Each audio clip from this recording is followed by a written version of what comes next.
Welcome back to another session on my Caribbean and Latin American News Now channel. And this afternoon's topic, we're going to be looking at Caribbean Iron Lady or Trump's regime change ally. That's Kamla Persad-Bissessar. Is Kamla Persad-Bissessar really the Iron Lady of the Caribbean, or has she quietly become Trump's ally in pushing regime change in Venezuela? Trump's ally in pushing Venezuela in regime change in Venezuela is something that we have to be looking at because that is what she is. Right? So join me as we break down Kamla's surprising foreign policy moves, her alignment with US strategy in Trinidad and Tobago, the wider implications for Venezuela, the Caribbean, and regional leadership, why this could reshape the balance of power in the Caribbean. Now, if Kamla remains in power, the Caribbean may face a new geopolitical reality. And Caribbean and Latin American News Now is here to give you the analysis mainstream platforms won't. Now, today there was an article written by Harjun Haralal Karapichaima. And he's, I guess, from Trinidad, and he's writing an article, Too Much Fear Mongering, in the Daily Express, in the Trinidad Daily Express. Now, he's saying here that there seems to be a great fear that the United States of America has declared that the airspace around and surrounding Venezuela should be avoided at all costs as tensions escalate between the US and Venezuela. While this is so, is it that this alleged fear-mongering or pressure is emanating from social media adherents who are seemingly intent on using the suggested tension between the US and Venezuela to demean Trinidad and Tobago rather than uplift it? So he's suggesting that people on social media platforms are trying to demean Trinidad and Tobago for their stance on crime and violence, and the fact that Venezuela is causing much, contributes to the high crime and violence rate in the twin republic of Trinidad and Tobago. Okay, so he says that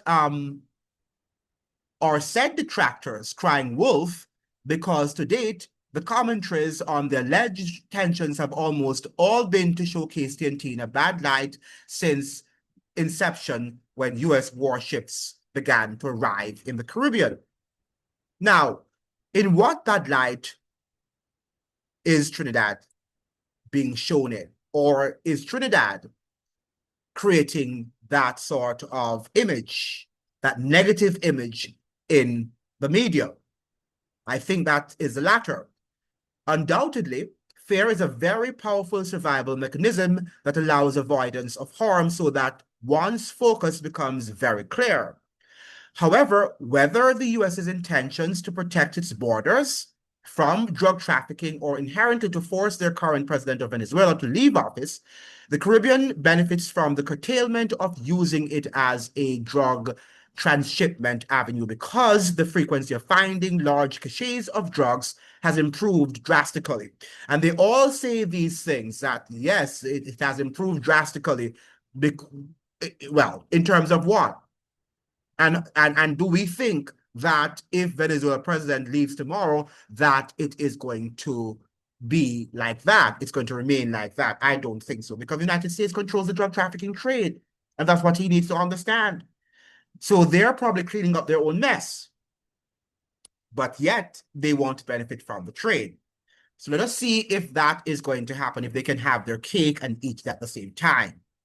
Despite its value, Franklin D. Roosevelt, the late US president, in his first inaugural speech in 1933 said, "The only thing preventing progress and causing harm is fear itself, not the actual problems we face."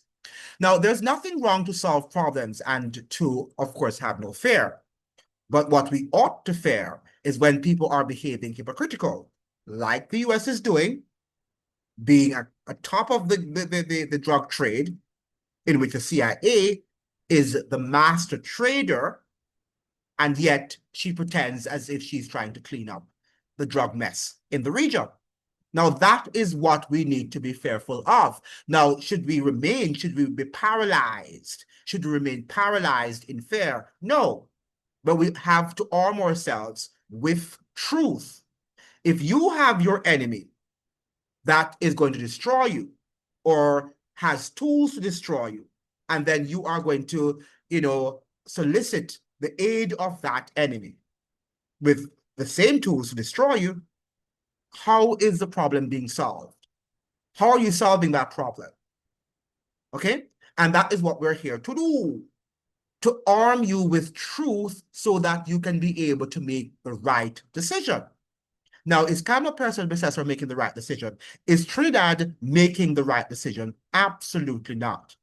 In light of the fact that the same persons who are saying that they're cleaning up drug trafficking, human trafficking, arms trafficking in the region stand at the helm of such industries.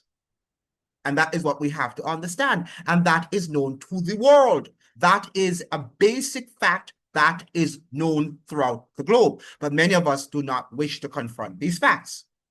We're just having these narrow conversations that, oh, yes, if we allow the United States in, it means, therefore, our problems will evaporate. And that is not going to happen. Okay? I hope you understand that. That is not going to happen. Denigrators of TNT's stance should understand that the US is the world's #1 superpower, don't we? So whether TNT sides with the US or not, it will be affected, and that is true. But it's better for you to be affected by your principal stance rather than to be affected at the same time by not taking a principled stance. Because whether or not, as he's suggesting here, Trinidad had decided to side with the United States, she would have been affected. Okay? But it's better to suffer when you know that you have done that which is right and leave the rest up to God, than to know that you did wrong and then you are going to be slain by the double-edged sword. And that is what Kamla is going to allow, or is allowing her country to face, this double-edged sword. Trinidad and Tobago is strategically positioned and must consider the welfare of its citizens regardless of having a defense force and a Ministry of National Security. I don't know what he means by that. So far, the US has operated in international waters and not invaded Venezuelan airspace. Alleged allies of Venezuela have suddenly found their voices and prefer to chastise TNT because of the supposed tensions, but having seemingly lost their voices where objectivity is concerned. Whilst it may be true that the size of the USS naval development, which includes an aircraft carrier, is seemingly an overkill regarding its anti-drug trafficking operations, the real reason may be to overthrow the Venezuelan president whilst the existing US president is in office, as well as dealing with the many allegations of malfeasance in Venezuela's governance of that country. Okay? Notwithstanding that the US uses the alleged excuse that it is tackling drug resources, it appears that the true intent is regime change in Venezuela. So that means the United States is lying. So if you think that if he is recognizing here that the US intent is not to clean up or to tackle drug trafficking resources and to destroy them, but it appears as he is actually admitting that the true intent, Trump's true intent, is regime change in Venezuela. Now, are you going to trust somebody if they lie to you openly like that? Then can you trust them if it's not drug trafficking and the dismantling of the industries, the drug trafficking industries in the region, and to rid the Caribbean of all trafficking of people and narcotics? Then you tell me if you can trust partnering with that person or country. I would like to know. Caribbean countries should remember that when elephants fight, the grass gets trampled. implying that not only residents of these countries will suffer, but also those who remain neutral may be killed in the conflict, and therefore positive utterances should be made in support of TNT. I don't think that people can make positive utterances on behalf of TNT in terms of what it's doing, because it is the height of betrayal to suggest that you are going to just go and unalive people without due process. How can we, therefore, how can any country with any inkling of common sense support what Madame Persad-Bissessar is doing in Trinidad, or what Trump in the United States is doing? Nobody in their right mind can support such an openly violation of international law, right? And also an inconsiderate approach to dealing with human suffering and the problems that face our societies. How can you just go and kill somebody like that without any evidence of what you have alleged that they are guilty of? That is what we call extrajudicial killing. Okay, and that is what we can't allow our societies to return to the period of the Dark Ages. But if we continue on this path, if we continue on this trajectory that we find ourselves right now on, we are going to return to the days of the Dark Ages. That's for sure. We are returning to the days of the Dark Ages, where they could just do whatever they want to do with you without your having to protect yourself through, a lawyer, a judge that could be able to examine the evidence brought against you and declare whether or not you are guilty or innocent. So I cannot endorse, or no well-thinking mind in the region can endorse what Kamla Persad-Bissessar is doing, because if we do, we have lost our conscience, and we, like her, have been bought out and sold.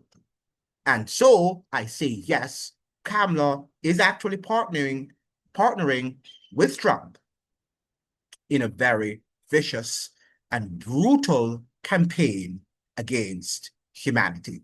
Thank you so much for joining. I hope that you'd like, share, and subscribe. Like the video so the video can be shared with as many people on the platform. Don't know why you're not viewing the videos. When you don't do that, the channel dies, and you probably won't see us in a very short time. Okay? All the best to you. Ciao.